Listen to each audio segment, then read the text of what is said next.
sa kaitasan, siya'y papurihan, Diyos ng lahat. Papuri sa kaitasan, siya'y papurihan, ngayon at magpakailanman.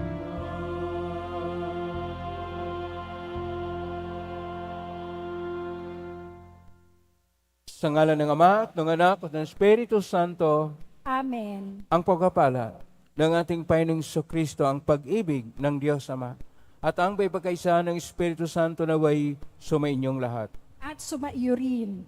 Mga kapatid, nasa ika-11 na linggo tayo sa pangkaraniwang panahon ng taon B ng ating pagdiriwang. Isama po natin sa misa natin ngayon ang inyong mga intensyon. Kayong narito sa loob at sa labas ng Basilica Minor at Pambansang Dambana ni Jesus Nazareno. Ang mga intensyon naman nakiisa sa atin sa pagitan ng live streaming through Facebook Live, YouTube, X, at iba pang social media dito sa ating bansa at iba't ibang dako ng mundo. At ang mga intensyon naman na cross-posting ng mga chapels, groups at communities. Mga minamahal kong mga kapatid, hindi makikita ang pagsunod sa kalooban ng Diyos sa agad-agarang resulta o mga kagulat-gulat na pagbabago. Makikita ito sa pagtugon natin sa Diyos bunsod ng ating pag-ibig sa Kanya. Kung magiging bukas tayo sa Kanya at sa Kanyang kagandahang loob, magiging instrumento tayo ng pagbabago. Taglay ang kababaang loob, maaari tayong maging mga aktibo at epektibong tagapagpatayo ng kaharian ng Diyos. Upang tayo maging marapat gumanap sa banal na pagdiriwang, aminin po natin at pagsisihan ang ating mga kasalanan. Inaamin ko sa makapangyarihang Diyos at sa inyong kapatid, na lubha ako nagkasala sa isip, sa salita, sa gawa at sa aking pagkukulang. Kaya sinasamo ko sa mahal na Birhen Maria, sa lahat ng mga anghel at mga banal, at sa inyong kapatid, na ako'y ipanalangin sa Panginoong ating Diyos. Kaawaan tayo ng makapangyarihang Diyos, patawarin tayo sa ating mga kasalanan, at patabayin tayo sa buhay na walang hanggan. Amen. Panginoon, kaawaan mo kami. Panginoon, kaawaan mo kami. Kristo, kaawaan mo kami. Kristo, kaawaan mo kami. Panginoon, kaawaan mo kami. Panginoon, kaawaan mo kami.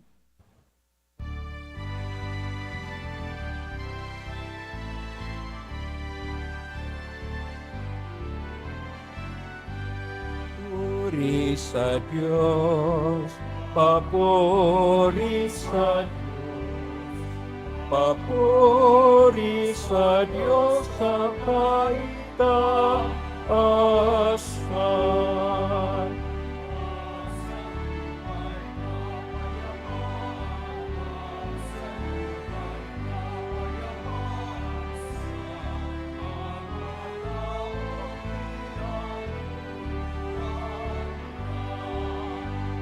Pinupuri ka namin,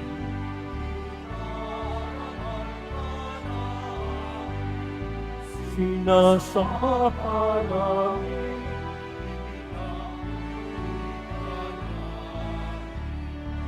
pinasasalamatan ka namin.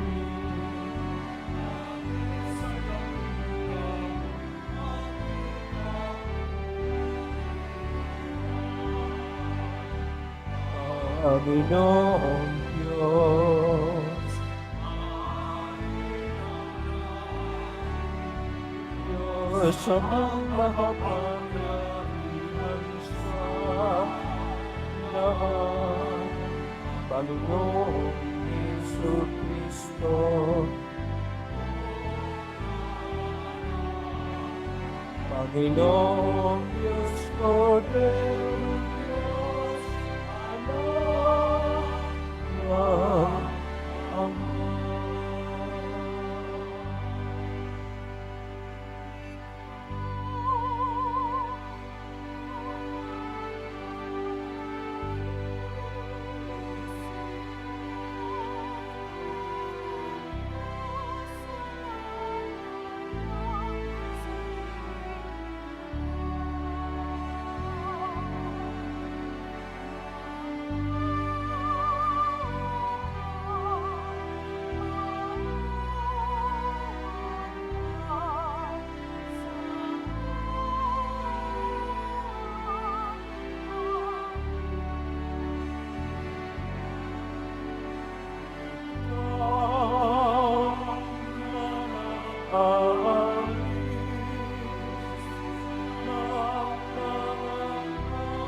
aming kahilingan.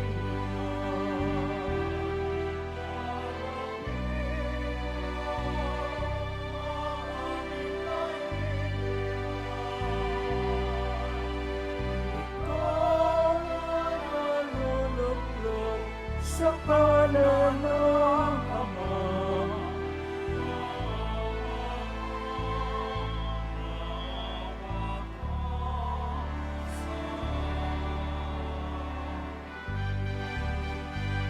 Sapagkat ikaw lang ang banal at ang pagkastaasan, ikaw lamang o Jesucristo ang Panginoon. Kasama ng Espiritu Santo sa kadakilaan ng Diyos Ama.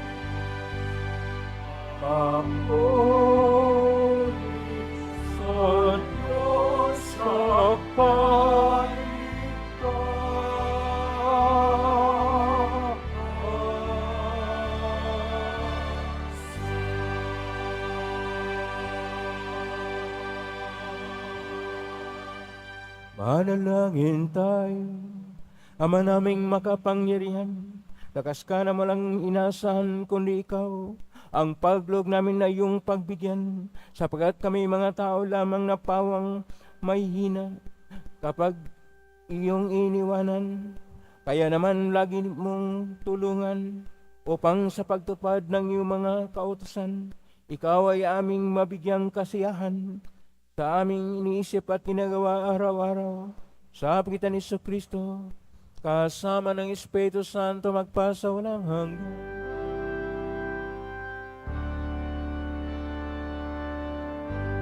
Magsiupo muna ang lahat.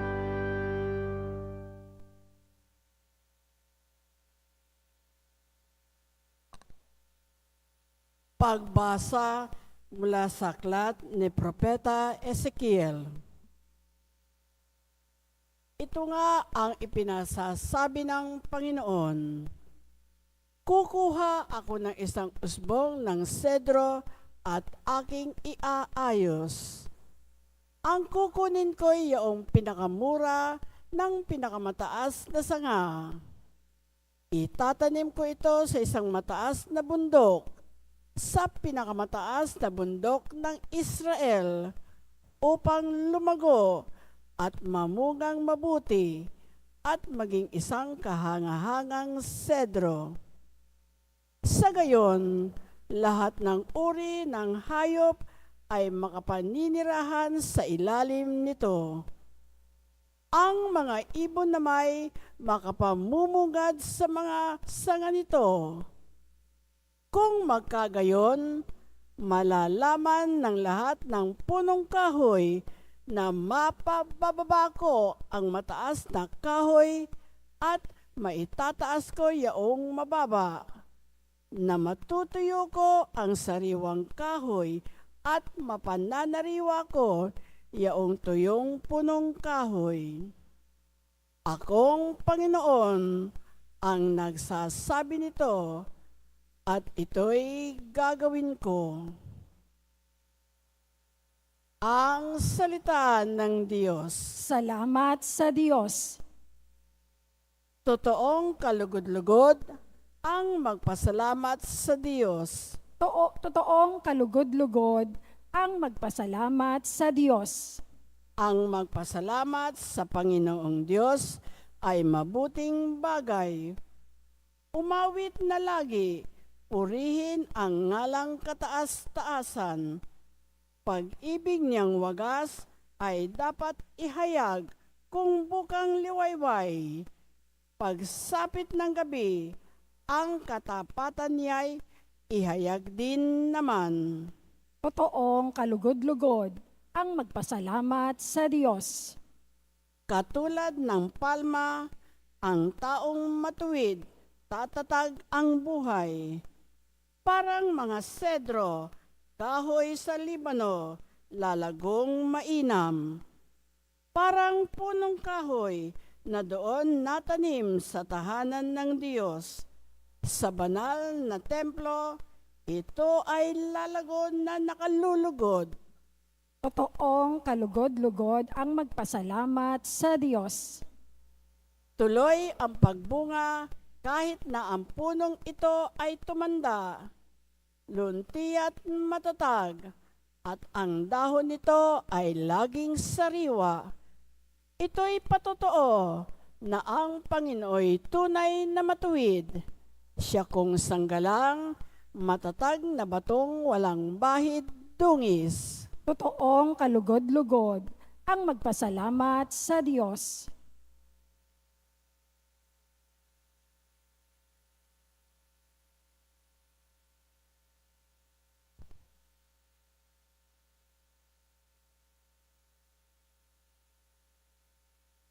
Pagbasa mula sa ikalawang sulat ni Apostol San Pablo sa mga taga-Korinto.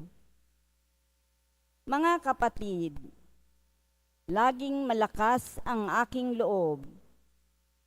Alam ko na habang tayo'y nasa tahanang ito, ang ating katawan hindi mapapasa atin ang tahanang galing sa Panginoon. Namumuhay ako ayon sa pananalig sa Diyos, hindi sa mga bagay na nakikita. Malakas nga ang loob kong iwan ang katawang ito na aking tinatahanan upang manirahan sa piling ng Panginoon. Kaya naman, ang pinakananais ko ay maging kalugod-lugod sa Kanya, sa tahanang ito o doon man sa langit, sapagkat bawat isa ay haharap sa hukuman ni Kristo upang tumanggap ng kaukulang ganti sa kanyang ginawa, mabuti man o masama, nang siya'y nabubuhay pa sa daigdig na ito. Ang salita ng Diyos. Salamat sa Diyos. Magsitayo na po ang lahat.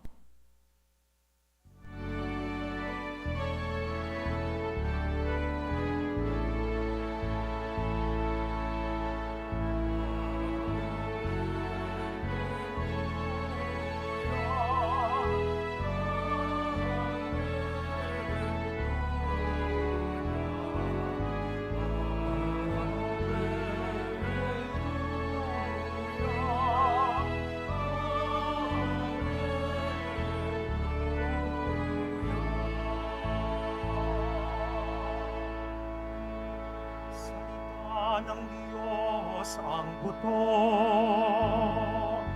sa tanim ni Jesu Kristo upang tumubo sa tao.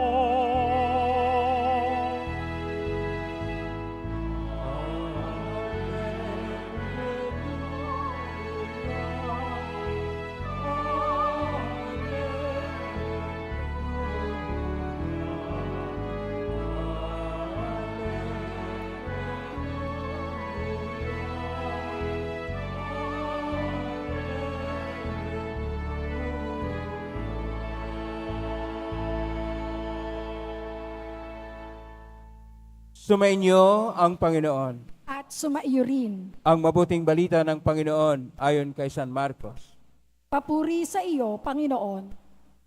Noong panahong iyon, sinabi ni Jesus sa mga tao, ang paghahari ng Diyos may tutulad sa isang nagasik ng binhi sa kanyang bukid. Pagkatapos niyon, magpapatuloy siya sa kanyang pang-araw-araw na gawain. Tutubo at lalago ang binhi nang hindi niya naalaman kung papaano. Ang lupay siyang nagpapasibol at nagpapabunga sa mga pananim. Usbong muna sa kauhay na pagkatapos ay mahitik na mga butel. Pagkahinog ng mga butel, agad itong igagapas sapagkat dapat nang anihin. Sa ano natin ihambing ang paghahari ng Diyos? Sabi pa ni Jesus, anong talinghaga ang gagamitin natin upang ilarawan ito? Tulad ito ng butil ng mustasa na siyang pinakamaliit sa lahat ng binhi. Kapag natanim na at lumago, ito'y nagiging pinakamalaki sa lahat ng puno ng gulay. Nagkakasanga ito ng malalabay, ano pat ang mga ibon ay makapamugad sa mga sanga nito. Ang salita'y ipinangaral ni Jesus sa kanila sa pamamagitan ng maraming talinghagang tulad nito ayon sa makakaya ng kanilang pag-unawa. Hindi siya nangangaral sa kanila ng hindi gumagamit ng talinghaga, ngunit ipanaliwanag niya ng sarilinan sa kanyang mga alagad ang lahat ng bagay. Ang mabuting balita ng Panginoon. Pinupuri ka namin, Panginoong Heso Kristo. Magsiupo muna ang lahat. Isang mapagpalang araw po sa inyong lahat. Purihin po natin ang ating pong Jesus Nazareno.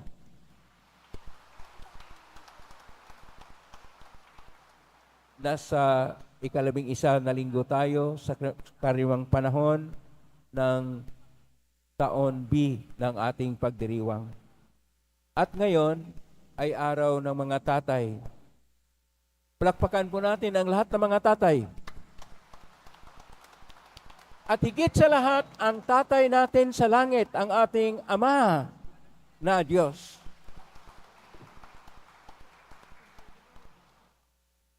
Pagtitiyaga. Sa salitang Hebreo, ang pagtitiyaga ay sablano. Ngunit, ang mga pangalawang pagbasa natin na mula sa Bagong Tipan at ang Ebanghelyo ay mula rin sa Bagong Tipan ay nakasulat sa orihinal sa Koinoko na Grigo. Sa Grigo, ang pagtitiyaga ay ipomoni, na sa Latin naman ay patiensya. Ang pagtitiyaga ay napakahalaga. Ito yung ating pag-unawa sa sinasabi ngayon sa ating Ebanghelyo ni San Marcos, Kapitulo 4, verso 26 hanggang 34, na ang paghahari ng Diyos ay kagaya ng isang bagasik ng binhi, na kung saan tutubo ito, yayabong ito, mamunga ito at anihin, kailangan ang tiyaga ng naghasik, ng magsasaka. Hindi alam paano ito tumutubo. Dahil ang kailangan ay ang pag-unawa, matiyaga ang Diyos sa atin. Nagtiyaga ang Diyos sa atin. Gaano man tayo kahina, gaano man tayo karpok, gaano man tayo kuminsan sumusuway sa Kanya sapagkat lalo nating pinahalagahan ang mga material na bagay dito sa mundo. Alam niyo ba na ang isang tao ngayon pagka mawala ng cellphone, nagka-krisis. Pero pag hindi na niya wala na sa puso niya ang Diyos dahil iba na ang kanyang iniisip, hindi siya nagka-krisis. Pinagtiyagahan tayo ng Diyos. Dapat magkaroon ito ng pagtiyaga na ang kanyang paghahari ay gaya ng isang tanim na kung saan ito ay tumutubo, lumalago. Hindi man natin alam pero lumalago ito sapagkat ang Diyos mismo ang nagpapatubo. Kaya nga sa ating pangalawang talinghaga din sinabi ng ating Panginoon mula sa versikulo 30 hanggang at 32 na kung saan ang kaharian ng Diyos ay gaya din ng pinakamaliit na butil na binihi ng mustasa. Na kung saan kapag ito'y naitanim, halos wala tayong makikita sapagkat napakaliit. Ngunit ito'y palaguhin at lumalago. ng napakalaki na gulay na tanim na kung saan magsanga ito, pwedeng mamugad ang mga ibon. Ganon din ang paghahari ng Diyos, nagtiyaga ang Diyos sa atin. Ang kinakailangan lang po natin, napansinin natin ang Diyos. Bigyan natin ang pagpahalaga ang lahat ng kanyang mga salita. Atin pong isabuhay ang tinuturo ng ating Panginoon sa pamagitan ng Ebanghelyo ng ating pong Hesus Nazareno at ng mga propita. Sa aklat ng mga propita ngayon, sa unang pagbasa, sa aklat ni Propita Ezekiel, Kapitulo 17, verso 22 hanggang 24, ay ang Diyos ay nagpapataas sa mga aba. Kukuha siya ng mura na bahagi ng sedro. Ito'y itatanim niya sa pinakataas na bahagi ng bundok upang ito'y lalago.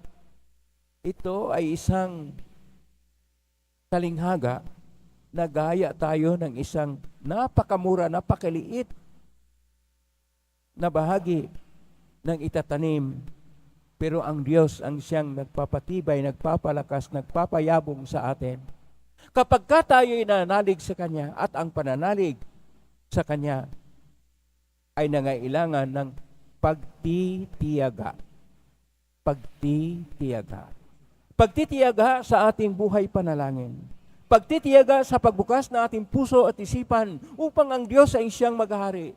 Pagtitiyaga ng mga puso natin pagkapupintig, hawak natin sa ating kamay at may pintig ang ating puso ay siyang pagkilala na riyan ang Diyos.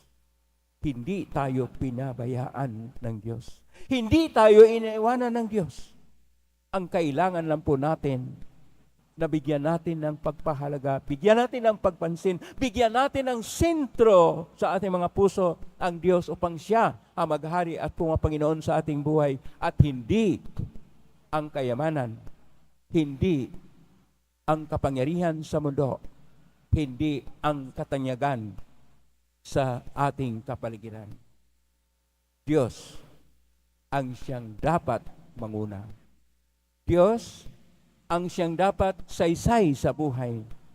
Diyos ay siyang dapat tunguhin ng lahat. Kapag ka ito'y nangyari, ang tiyaga ng Diyos sa atin ay ating naparisan, ay ating natugunan ng pagtiyaga sa isang malalim at taimtim na buhay panalangin kasama ang marubdob na panampalataya sa Kanya sapagkat siya'y Diyos na nagtitiyaga sa atin at napakahalaga siya sa ating buhay. Palakpakan natin ang Panginoon Diyos na siya yung maging sentro ng ating buhay. Naway ang Diyos mula ngayon ay siyang mahalaga para sa ating lahat. Ang Diyos ay siyang pinakasentro ng lahat-lahat sa atin. Amen? Purihin natin ang Diyos. Magsitayo na po ang lahat.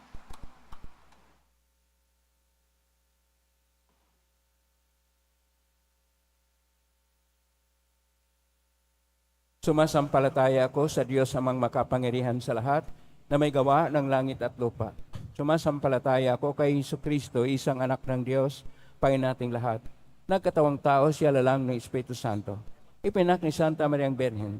Pinagpagkasakit ni Poncio Pilato. Ipinako sa krus na matay, inilibing. Nanaog sa ng mga yumao. Nang may 3 araw na buhay muli, umakyat sa langit. Naluluklok sa kanan ng Diyos amang makapangyarihan sa lahat.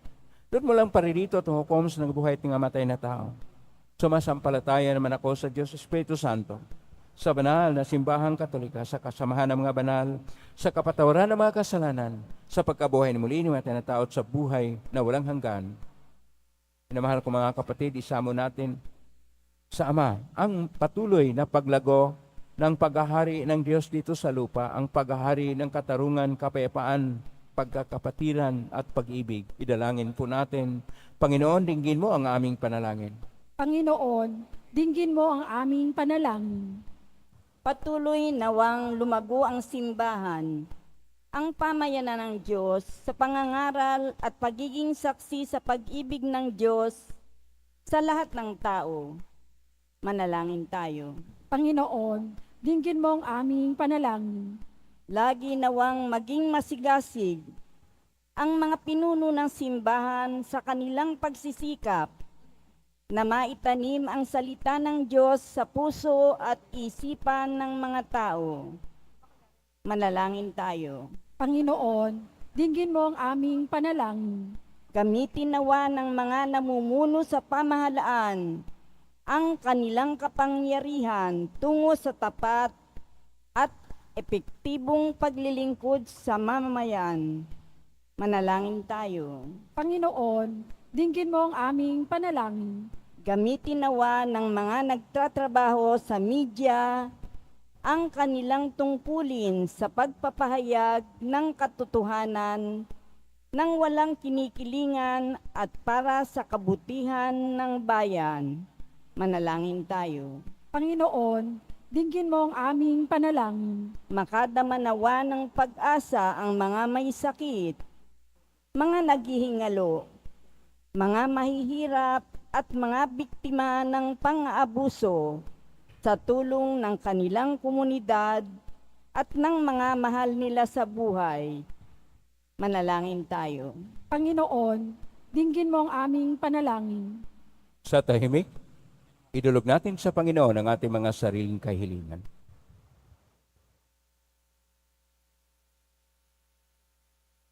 Ama namin, dinggin mo ang aming mga kahilingan at yung kaming karapat-dapat sa mga pagpapala mo, alang-alang kay Kristong aming Panginoon. Amen. Magsiupo muna ang lahat.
Manalangin kay Batido, pang paghahain natin ay kalugdan ng Diyos sa mga makapangyarihan. Tanggapin nawa ng Panginoon itong paghahain sa iyong mga kamay, sa kapurihan niya at karangalan, sa ating kapakinabangan at sa buong sambayanan niyang banal. Ama naming lumikha, kami ginawa mong mayangking katauhan na dapat pakanin at pangalagaan at yung dinudulutan ng banal na pakikinabang, ipagkalo mong kami huwag magkulang sa mga inuukol mo sa aming kapakanan sa pangitan ni Kristo, kasama ng Espiritu Santo magpasa walang hanggan.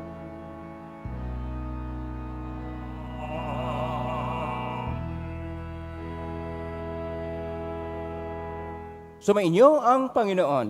At sumaiyo rin. Itaas sa Diyos ang inyong puso at diwa.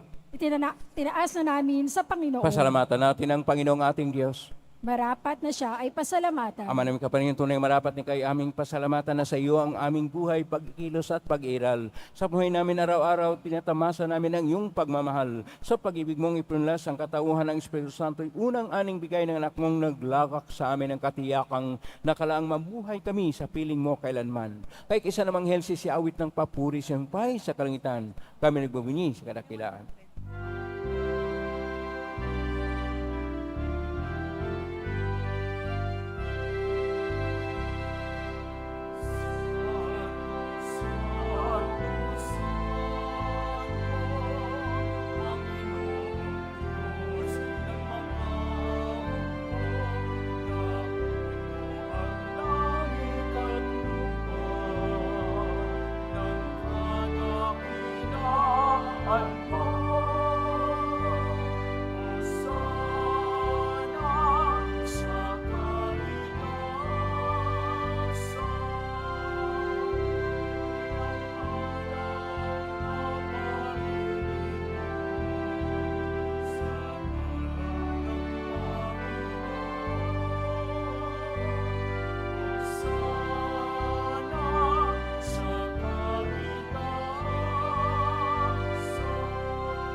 Sinuhod po ang lahat. Ama naming banal, ikaw ang bukal ng tanang kabanalan, kaismitan ng Espiritu ng banal na makulob na ito upang para sa aming maging katawan at dugo ng aming Panginoong Kristo. Bago niya pinagtisang ko sang loob na maging handog, hinawakan niya ang tinapay, pinasalamatan kanya, pinaghati-hati niya yon, iniabot sa kanyang malagad at sinabi, tanggapin ninyong lahat ito at kanin.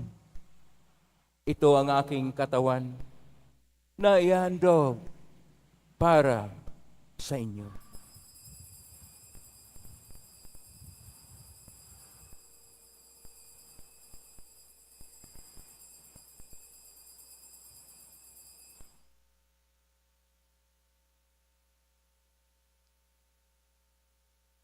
Kaya naman nung matapos ang hapunan, hinawakan niya ang kalis, muli kanyang pinasalamatan. Inabot niya ang kalis sa kanyang malagad at sinabi, tanggapin ninyong lahat ito at inumin. Ito ang kalis ng aking dugo ng bago at walang hanggang tipan. Ang aking dugo na ibubuhos para sa inyo at para sa lahat. Sa ikapagpapatawad ng mga kasalanan. Gawin niyo ito sa pag-alala sa akin.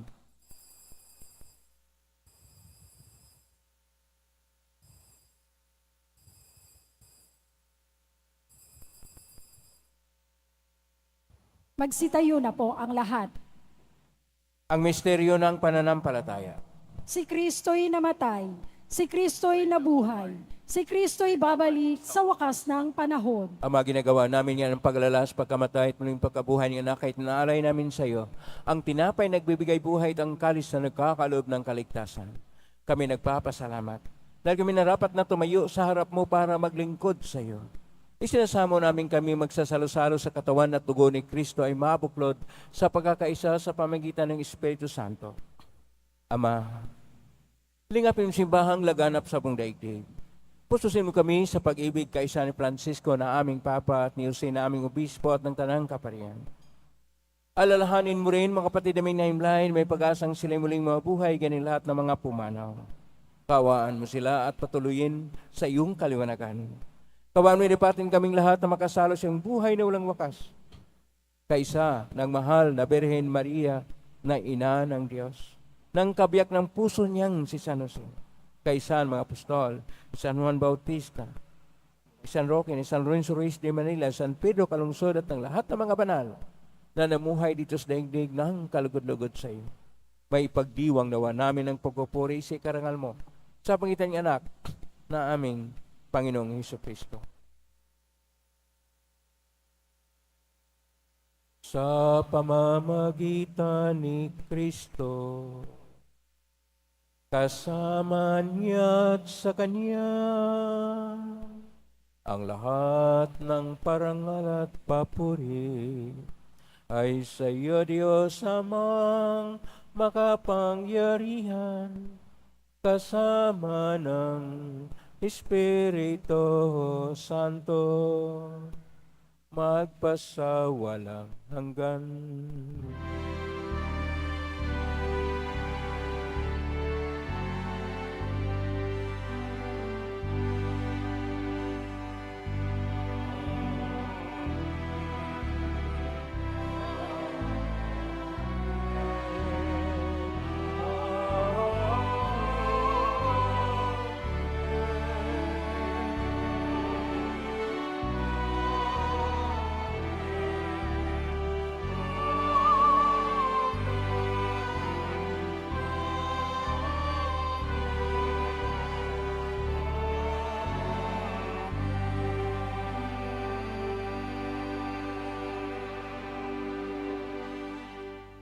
Sa tagubilin na magaling na utos sa turo ni Jesus na Panginoon natin at Diyos, ipahayag natin ng lakas loob. Ama namin, sumasalangit ka, sambahin ang ngalan mo. Mapasa amin ang kaharian mo, sundin ang loob mo dito sa lupa para nang sa langit. Bigyan mo kami ngayon ng aming kakanin sa araw-araw at patawarin mo kami sa aming mga sala para nang pagpapatawad namin sa nagkakasala sa amin at huwag mo kaming ipahintulot sa tukso at iadya mo kami sa lahat ng masama. Hinihiling namin kami adya sa lahat ng masama, pagkaluban ng paipaan araw-araw. Iligtas sa kasalanan at tirisalat ng kapahamakan samantalang aming pinanabikan ang dakilang araw ng pagpapahayag ng tagapagligtas naming si Hesus Kristo. Sapagkat iyong kaharian at ang kapangyarihan at ang kapurihan magpakailanman. Amen. Panginoong Hesus Kristo, sinabi mo sa mga apostol, kapayapaan ang iniiwan ko sa inyo, ang aking kapayapaan na binibigay ko sa inyo. Tunghayin mo ang aming panampalataya at huwag ang aming pagkakasala. Pagkalooban mo kami ng kapayapaan at pagkakaisa ayon sa kalooban kasama ng Espiritu Santo, magpa sa walang hanggan. Amen. Ang kapayapaan ng Panginoon ay laging sumainyo. At sumaiyo rin. Magbigayin kayo ng kapayapaan sa isa't isa. Kapayapaan sa inyo. Kordero ng Diyos na nag-aalis ng mga kasalanan ng sanlibutan, maawa ka sa amin. Kordero ng Diyos na nag-aalis ng mga kasalanan ng sanlibutan, maawa ka sa amin. Kordero ng Diyos na nag-aalis ng mga kasalanan ng sanlibutan, ipagkaloob mo sa amin ang kapayapaan. Magsiluhod po ang lahat. Ito ang kordero ng Diyos. Ito ang nag-aalis na makasalanan ng sanlibutan. Mapalad ang mga inaanyayahan sa piging ng kordero. Panginoon, hindi ako karapat-dapat na magpatuloy sa iyo. Ngunit sa isang salita mo lamang ay gagaling na ako. Katawan ni Kristo. Amen.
Manalangin tayo. Ama naming mapagmahal, ang pinagsaluhan naming banal na pakikinabang na nagpapahiwatig ng iyong pagkikiisa sa tanong naritong nakipagdiwang ay magdulot nawa ng pagkakaisa sa iyong sambayanan sa pagitan ni Kristo kasama ng Espiritu Santo magpasa walang hanggan.